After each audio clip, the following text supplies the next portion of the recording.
truly independent and financially so.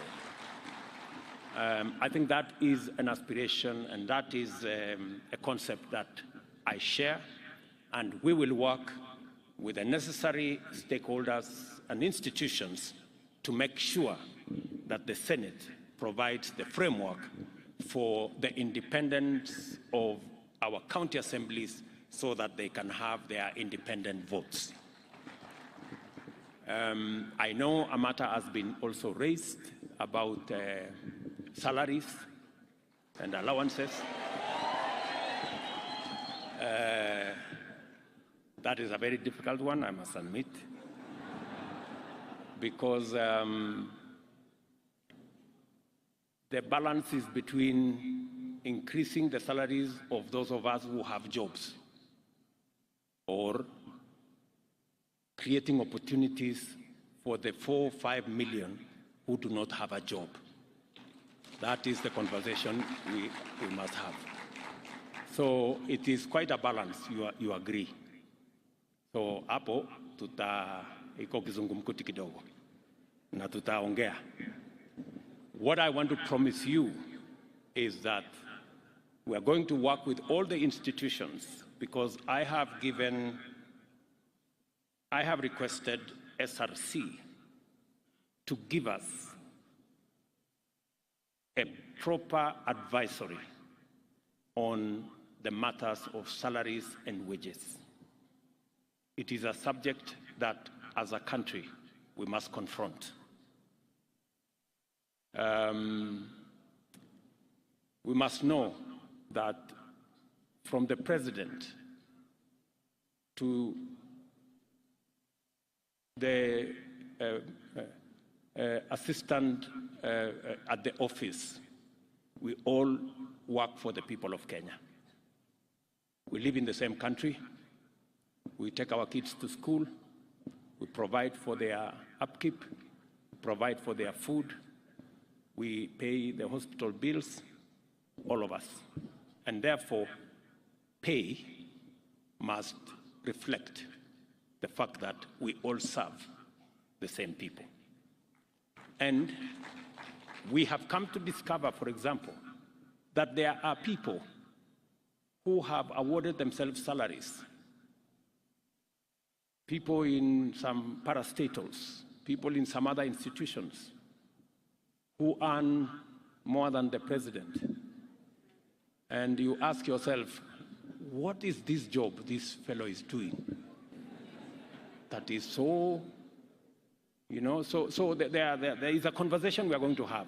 So I want to tell my county members of county assembly, that is a conversation we are going to have, and you are going to be treated the same way members of parliament who are serving in the legislature will be treated. I further commend the organizers of this meeting for clarity of purpose with which they developed the headlines and the themes therein. It is time for us as a country to shift the gear into implementing devolution over the next decade. The authors and beneficiaries of devolution, who are also our sovereign employers, demand and deserve the highest possible value for their resources, which must be delivered without fail. It is therefore time to take measures to enhance efficiency and effectiveness and ensure that, with respect to every policy, program, and project, the highest standards are achieved consistently. Inevitably, this requires us to finally usher in the performance management for high quality and sustainable service delivery in our counties. We know from experience that a robust performance management framework has enabled us implement the Vision 2030 and achieve other ambitious targets with greater efficiency. We have a duty to deliver the same benefits in our counties. The next phase of implementing devolution also requires us to think long and hard about the most fundamental variable in all development agendas, that is resources. Over-dependence on allocations is beginning to unfairly constrict the frontiers of productive possibilities for the devolved units and severely limit their horizons of transformation. We see counties as the most sustainable drivers of shared prosperity. Our partnership with counties in implementing aspects of our agenda has enabled us accomplish a lot of positive outcomes and outline great possibilities for future partnership. The micro and small and medium enterprise sector, jua kali and other informal hustles, agriculture, livestock, fisheries, beekeeping and other economic activities can be transformed by increased support from county governments into sustainable pathways to higher earnings, wealth creation, and poverty reduction. The emergence of regional economic blocs and other inter-county collaborative mechanisms to kickstart broad industrial activity are a highly promising development. The possibility of consolidation and joint exploitation of opportunities also makes it possible to package competitive opportunities for local and international investors. All these opportunities have significant positive implications for county revenues and therefore revenues available for counties to implement transformation on a more ambitious scale. Of course, I must not forget to acknowledge the role played by our development partners, local and international investors, philanthropies, civil society, and other action groups, as well as volunteers and well-wishers who continue to support devolution and devolved governments. One of the purposes of devolution was not only to enhance participation and inclusion by promoting diversity, it was also to make marginalized communities and minorities to be centralized in our democracy and to be properly represented and have opportunities to participate and benefit from it. We must therefore remain vigilant to ensure that this critical imperative is realized and to be ready to undertake robust affirmative action to protect women, to protect youth, the disabled, as well as minorities and marginalized people. In her clarion call for champions of devolution, the chair of the Council of Governors enumerated various challenges faced by devolved governments, and her assessment is fairly well considered. It is important that we endeavor to resolve these challenges, and I believe that a number of commitments and interventions I have canvassed above go some way towards addressing them. One item was conspicuously absent from the chair's list. It is well known, has a long pedigree, and equally formidable legacy of devastation. Kenyans agonize continuously over it and would like to witness decisive action to bring it to an end. It is poor governance and specifically corruption, manifested through incompetence, negligence, poor professional standards, inefficiency, waste, mismanagement, and outright theft. I am happy that the plenum session set out good governance practice as one focal area for the attention of this conference because I have made my commitment to good governance and in particular decisive action against corruption very clear. On the 10th anniversary of devolution, we must use the 8th Devolution Conference to speak emphatically to an issue that must disturb all of us. As far as I can tell, it was never the spirit or intent of the people of Kenya to devolve corruption, mismanagement, and malpractice to counties. Yet, many counties have evolved into notorious epicenters of wanton looting, with everyone from the executive to the county junior staff implicated in a wild free-for-all at the expense of essential service delivery.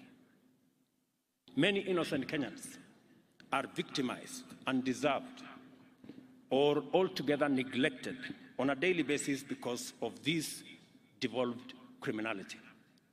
Counties must not become drivers of scandal, incubators of graft, or embezzlement hubs. The people of Kenya deserve better, and they must be rid of this reckless betrayal. We must liberate the devolution from corruption. I speak about this with passion because it is a conversation I have equally had with my cabinet and my PSs and members of parastatals. It is a conversation we have had. It cannot be business as usual, friends. And this fight, we have to lead it from the front. It causes mayhem and chaos in the delivery of public service. And Kenyans across the board, from the entire political divide, want us to stand on the same side against corruption. I know they do.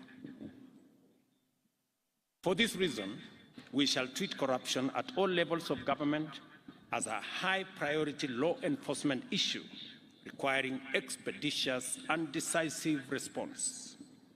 Regardless of position, office, or status, any person implicated in the loss of public funds, whether in the national or devolved government, must encounter the punitive consequences of their action in full. I expect the agencies concerned to move with speed and attend to the many cases of corruption that are festering in many counties, including Gishu County. I wish to submit to this conference that we have a proven hack, a smart solution to kill the two birds of poor governance and efficient delivery of service with one stone. That hack is digitization and automation. I therefore encourage you, my friends, the good people who run our county governments, to embark on the journey of integrating digital solutions and ICT to service delivery and project implementation in your counties. We are open and we are going to support all the county governments to digitize their service. I am very happy that many counties have come forward to work with the ministry responsible, the ICT ministry, and the Ministry of Interior in making sure that we digitize all our services. I have also instructed the departments responsible to work with counties if you need support in matters of raising revenue, digitizing the revenue space. We are going to work with you so that as we digitize services or collection of taxes at KRA and other areas, we are ready to work with the counties to make sure that we support the counties as is required of us by the law in making sure that you too are part of this digitization and automation process. Let me make a summary, let me make a summary in a very short way of where I think what I have said in many words. There are 5 points which I want to put across to my friends, leaders who are here. I know we have ministers here, we have governors here, and all our executives are here. We have PSS, we have COs, we have CECs, we have very senior staff from all our counties. It is said that you cannot do the same thing in the same way over and over and expect different results. It is actually a streak of madness if you expect anything different. So, as a country, we have a historic moment to take this country to the next level. I want to persuade governors who are here. We have a historic moment. I want to persuade ministers who are here and Kenyans who are listening to us. We have a historic moment as a nation to change the trajectory of our nation and to unlock the great potential that Kenya has always been and make it a reality for our people. And we just need to do a couple of things. Let me just give a few examples. Today, we import 520 billion of food items every year. Every year, from edible oil to wheat, to sugar, to rice, things that we can produce in Kenya. We must undertake, my buddies, governors, we must agree that it is time. We have the human capital, we have the resources, we have the land to produce all these items in Kenya, save ourselves foreign exchange, improve the earnings of our farmers, and improve the general wealth of our population. Because this 520 billion is a market that we don't have to look for. It is a market that is already in Kenya. All we need to do is to produce and satisfy that market. So, edible oil, for example. I have had a conversation with many governors. I last had the last conversation with Governor Wanga from Homa Bay. We've had this conversation from Migori, Homa Bay, Kisumu, Siaya, Busia, Kakamega, Bungoma. We are spending 120 billion every year to import edible oil. We can produce this edible oil in Kenya. Those 6 counties, including the ones at the coast, from Lamu, Tana River, Kilifi, a bit of Mombasa, and Kwale, we can produce. And we are now working on a program, and I want to ask my friends, the governors, to work with us so that we can stop importing products that our farmers can produce. Palm oil is one space we're going to work on with you. We have already identified where we are going to get the seeds. We want to work with you to get the farmers, to get the areas. We've already done a bit of work in that space, number one. Number two, sunflower. We are already importing seeds, 200,000 tons. We want to begin the planting. We have identified the counties, we've sensitized the counties to begin in October to plant for sunflower. Go down to canola, go down to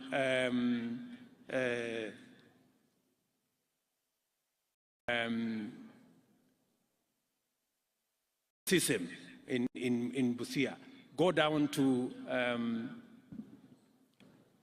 what is that other? Groundnuts and the rest of them. We have all that space to produce edible oil in Kenya. I want to encourage the counties who are here to work with us. Collaboratively, we are going to unlock a huge potential. Rice is one such.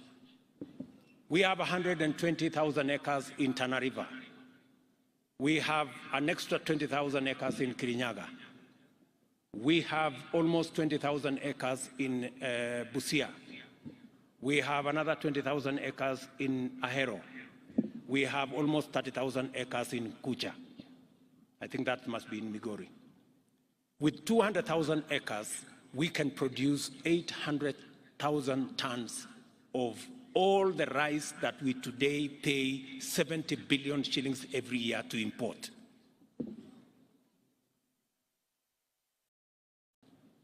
The numbers are there, the farmers are there.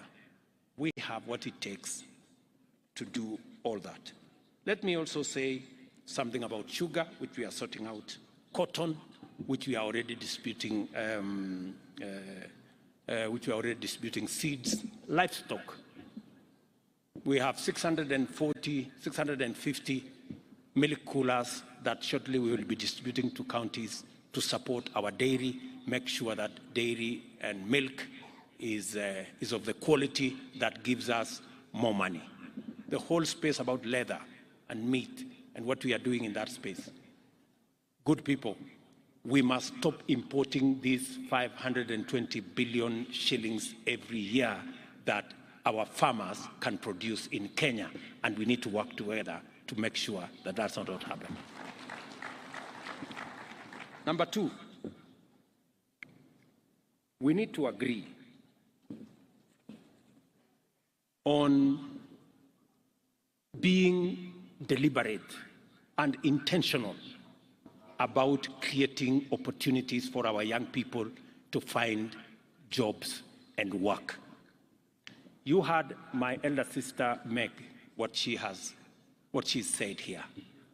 By the way, many people may have been wondering whether she was talking about Kenya or another country. For your information, she was talking about Kenya. Yeah? And we have managed, you've seen the list of investments that have been done in the last 12 months. And it is because we made a conscious decision to change some of our policies. When I made a commitment, when I went to the American Chamber, when I made a commitment that we are going to change our laws, we are going to change our policies to make sure that Kenya becomes investment friendly. Many people did not realize where we were going. Today, of all the 9 or 10 issues Meg put here, we have implemented 80, maybe 85%.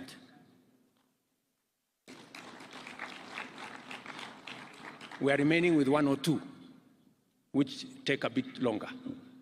And with that, we have seen an investment of close to beyond 200 billion in just the last 12 months in our country to create opportunities for jobs, to drive away poverty. We must be intentional,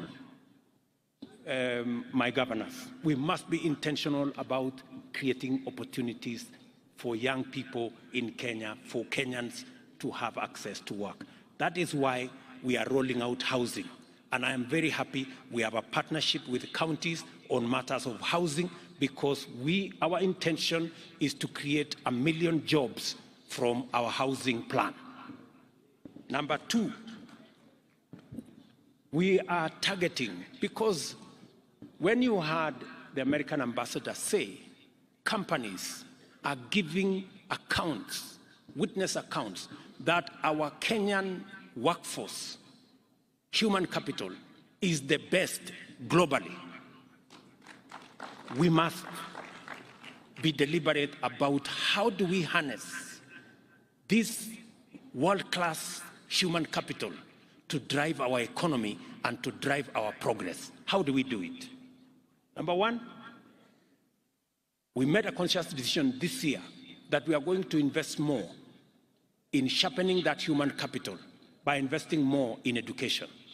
It is the reason why our budget this year on education went to 630 billion, the highest in the history of Kenya.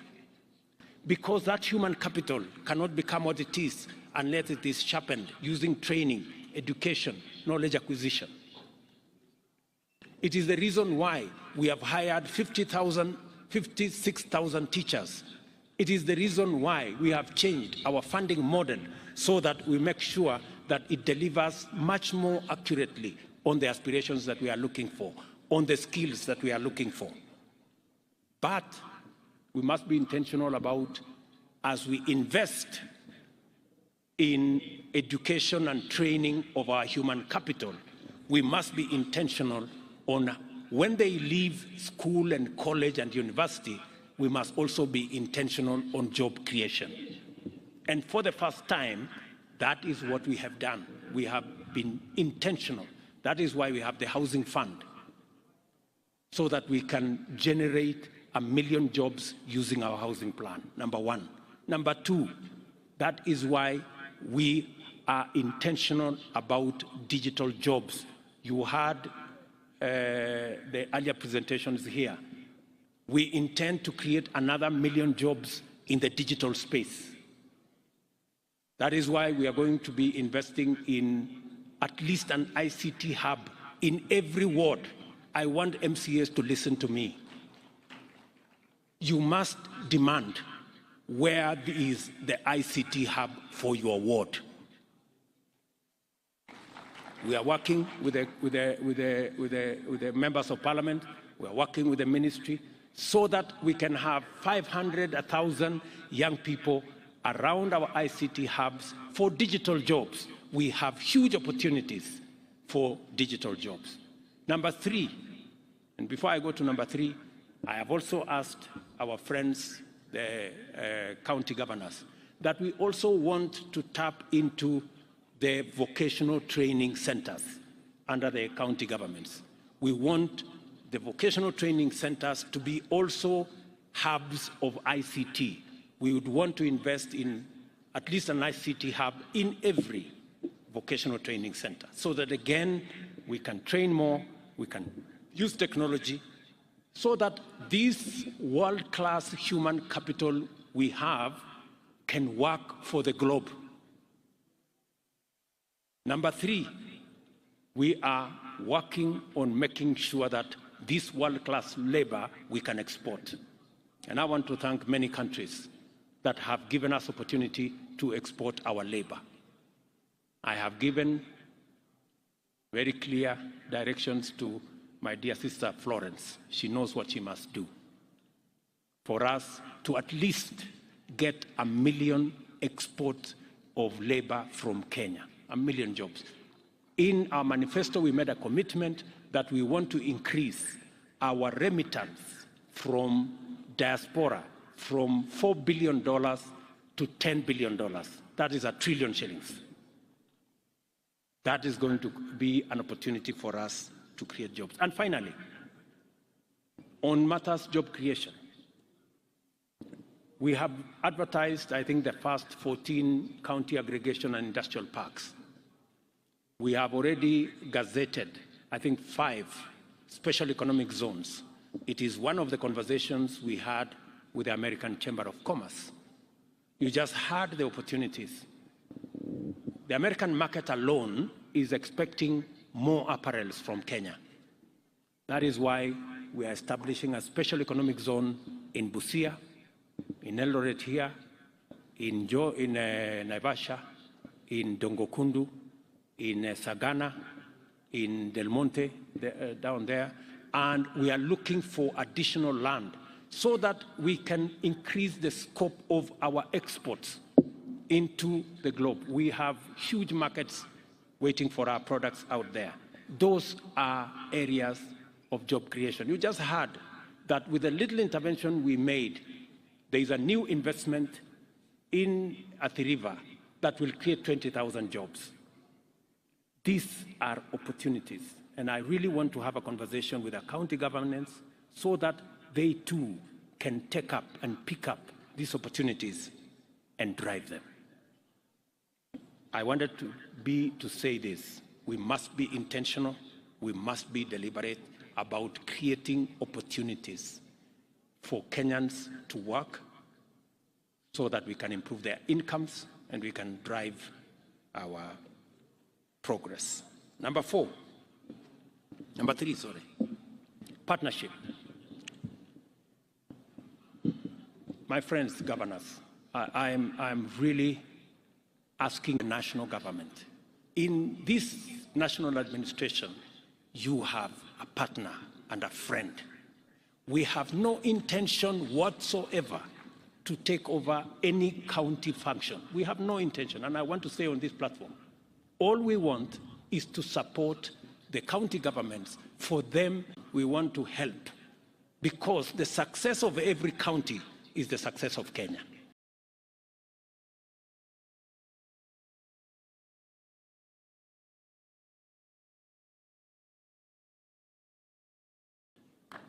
Because we do not have citizens that belong to the national government. We have only one citizen. Those who elected you are the same who elected the national government. Sindio wangwana.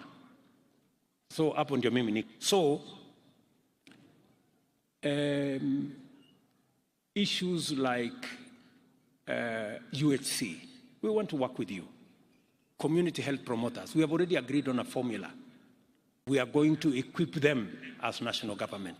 We are going to work together to make sure that delivery of health products, health services is efficient and reaches the last mile, and counties are best placed to do it. Markets is run by counties, but as we also away from them.